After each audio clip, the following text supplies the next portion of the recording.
is Brian Crosby, and I'm the General Manager. I'm Idaida, and I usually work with a 5 years old group here in the daycare. Okay, really great to have you in this meeting now here with us. So I've heard some rumors that you have come up with really great new things to engage parents during this coronavirus time. So I was thinking that if you could first share a little bit that how do you actually do it? So what kind of engage practices you have with families today? I can start there. So it started about 3 weeks ago, in 3 or 4 weeks ago, when this coronavirus was new to everybody, and we noticed that we had a lot of less children, not so many children in the daycare on the day-to-day basis. It started more or less like we were still getting the same number of portions of food from the catering company. So we started to give out the food to the families that would come to the daycare, and we would share out the food with them so there would be no waste. It wasn't possible for us to cancel the order for the food. So then once that stopped after 2 or 3 weeks, then we were thinking, how else could we maintain contact with the families? And more from distance, I guess it would have to have been. So we sat down and we came up with the idea that there were a lot of new platforms coming out. And we sort of settled on using Zoom and YouTube. So we had already set up our own YouTube account. I set it up some time ago, but it wasn't really in any use. It was just there waiting for a certain event. And now we are. So we sat down with the teachers, all of our different teachers, and started thinking, like, how could we keep in touch with our parents and more so our children to keep the relationship going from distance. So we decided that we would make our videos that we would post then to YouTube, our YouTube channel. And we tried and tested a little some videos in the beginning, and we noticed that for us it is better if we record the video. So the majority of our videos, if not all of them, are all pre-recorded videos that we have done over the last 2 or 3 weeks in the daycare.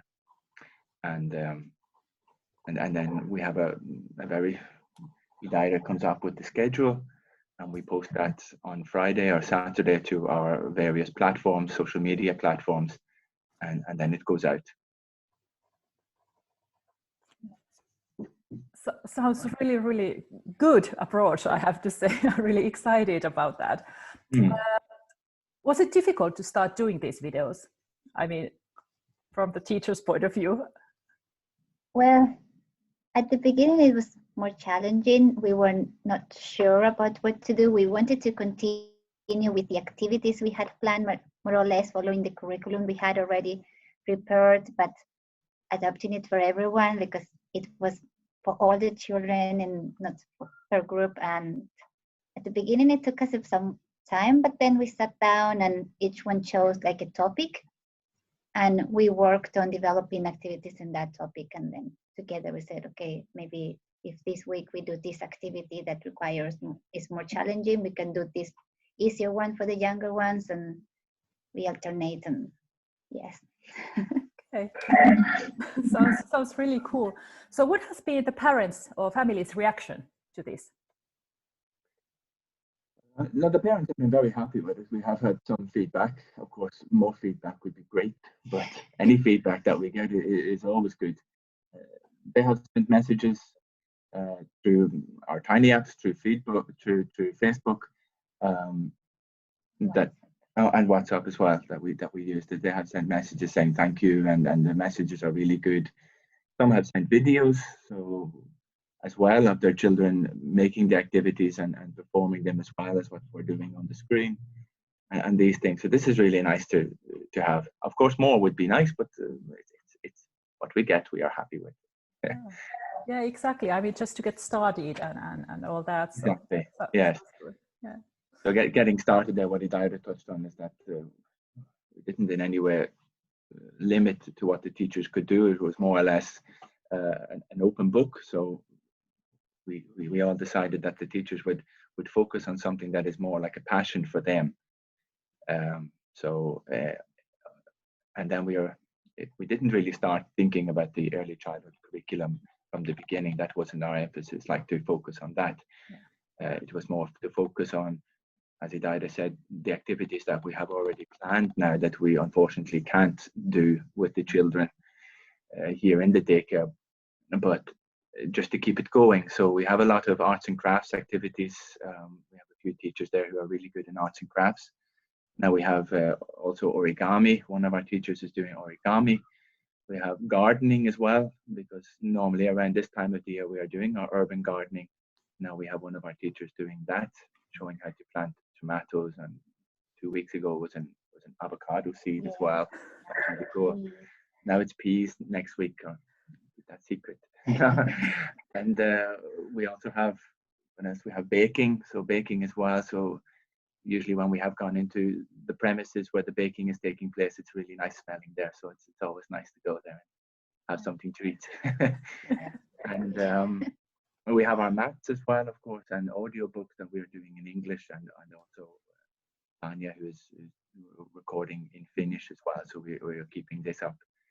And Idaira is taking care of STEM. Yeah, I've been doing them live until now. Yeah. Zoom, it's been nice, and the children engaged. Many children are participating and joining us through Zoom to do the STEM activities, and Great. it's been a great experience actually. Yeah. So when you do these activities with the children at home, do the children who are in care also participate? So are you all together there? Yes, the children also participate. I'm not in the classroom with them, so that because we try to avoid to have the noise behind it, because we record it and then publish it on YouTube. Okay, yeah. So, but they join through another device from the other premises, and they also follow the activity, which Nice. is also good because it's part of the ICT education in the curriculum, in the Finnish curriculum. So Yeah. we're taking advantage of that. Well, that's really nice. And actually, well, like you said, that you didn't have the emphasis on the Finnish curriculum in the beginning when you started to do things, but you actually follow very much those when you are now doing things. So that's really, and we are covering quite many topics. Yeah. Absolutely. That's nice. Yeah. So if you think about now all the new learnings and everything what you have experienced and taken into use, so what do you think are what are the things that you will continue doing after this lockdown is over? No, I'm not sure if I have actually talked with the teachers about that, but in my mind, videos are a nice way of doing it, regardless of whether the children are here or not. And if we come up with a schedule that allows us to record the videos in moments when the daycare is quieter, let's say the beginning of the year or the midterm breaks, then that allows us to pre-record videos and then make a schedule that will last us towards the next session. So we can have many different kinds of videos, many different kinds of activities there, and maybe more sort of up to date as well as to what we are doing in the daycare. I suppose also for children who have been sick, maybe missed a few days, maybe missed an activity here or there, or those who go on holidays, it could also be a nice way for them to keep in touch with the daycare to see, okay, this is what we have done this weekend. Maybe they can do it from holiday as well, when they're on holidays. Yeah. Okay. So what would be your tips or recommendations for other kindergartens or teachers? So in this situation now. No, I guess one would be open, I suppose, to the idea of doing it this way. If we're being honest, like, we never expected it, or the schedule or the videos to come so many. Now we already have a schedule and videos until the end of May. So our schedule goes in a way that we post 9 videos, 9 pre-recorded videos a week, and then we have pre-recorded audiobooks, and then we have a couple of live sessions as well. So we were calculating, I think 2 or 3 weeks ago, we had a meeting about how we move forward with the schedule, and we calculated that we would need about 70 videos, 70, 75 videos just until the end of May. Now, I never said to the teachers that we have to make these videos. I just said that this is the number. But then the next week when I talked with Idaira, then she said that we already have all the videos now ready.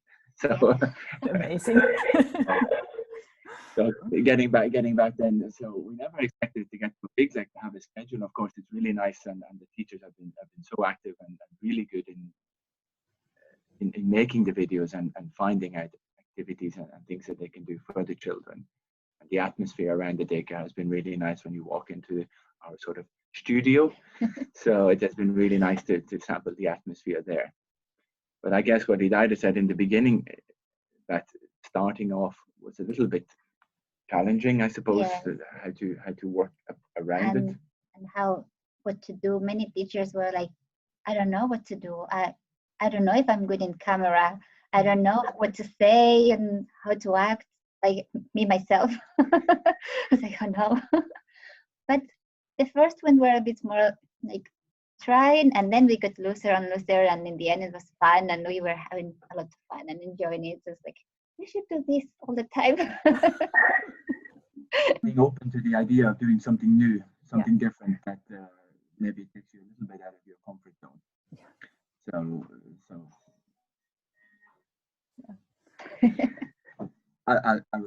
It's something that takes you out of your comfort zone.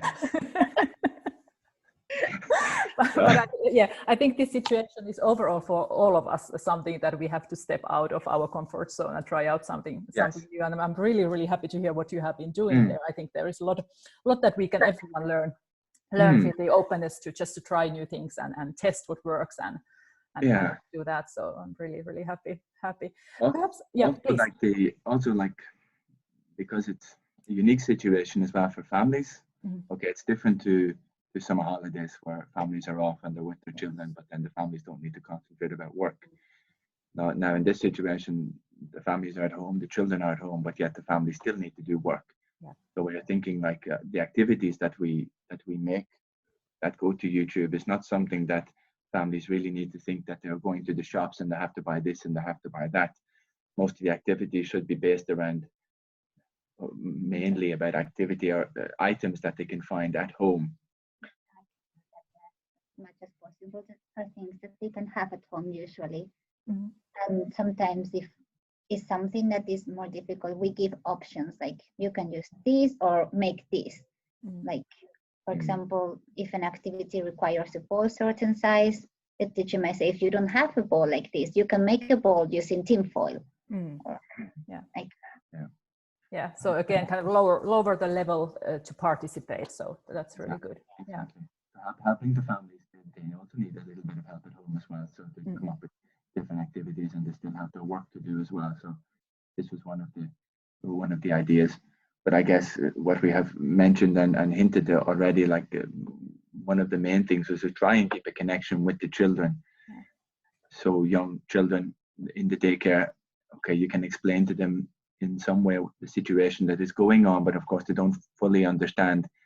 Their routine has been changed all of a sudden in one day that, okay, now you're going to daycare, the next day you are not, and nobody knows when you're coming back. So these activities and our audiobooks are ways just to try and keep a connection with the children as best we can. Yeah, because anyway, this won't last forever. So everyone is returning to the new normal at some point. So so exactly. How to make it easy for the youngest one as well. I'm kind of a little bit curious now to perhaps a deep dive in a little bit deeper to this teacher's point of view. I remember when you started to do the videos. So kind of, so how did you find the right ways of doing that? So kind of which tools you decided to use and all that kind of, I mean, if some other teacher now is that, hey, I want to do that as well. So how would you advise them to get started? Well, we first tried with a laptop, recording with a laptop in front of the laptop, and it wasn't very convenient because of the angles, and it's not so easy to move. Then we tried with the phone, and the phone didn't have very good sound, like the sound sounded weird. Yeah. And in the end, we used the iPad. Those have been working. It's not like the only option, is what we have. Yeah. Probably if you have a camera, it's better. Mhm. But with the iPad, it has been working nicely, and because they are small, we can adapt it, and we've been using toys to make the standing and make different angles just for the iPad. So yeah, Yeah. we've So been trying. yeah. Yeah. So basically, you are also utilizing or using just the things what you have there Yes. in place. So same as you are advising parents to do with the children at home. So nothing new is needed. So just No, with we're the existing. No, we are using what we have. Yeah. Yeah. Using the toys to keep the iPad in place. Yeah. Yeah, it sounds very, very natural in this situation also, though, just to be creative with those things that you have. Yeah. Yeah. I think Okay. that is very important. Yeah. Be creative and find out with what you have, what you can do. Like they say, oh no, I cannot do it because I don't have this and that and that. Is like, you can find a way. Exactly. Yeah. You can always find a way then to do it. That's good. Okay. Hey, thank you both, Brian and Adrian. Is there anything else you would like to share with the audience now? Oh, go to YouTube and subscribe to our channel. Yes. that's lots more new videos coming, and a lot of new ideas as well to come as well. So we'll have more videos there. So great. Right. That's good. Definitely we'll check it out and share with others as well. So thank you for your time. Thank you. Thank you.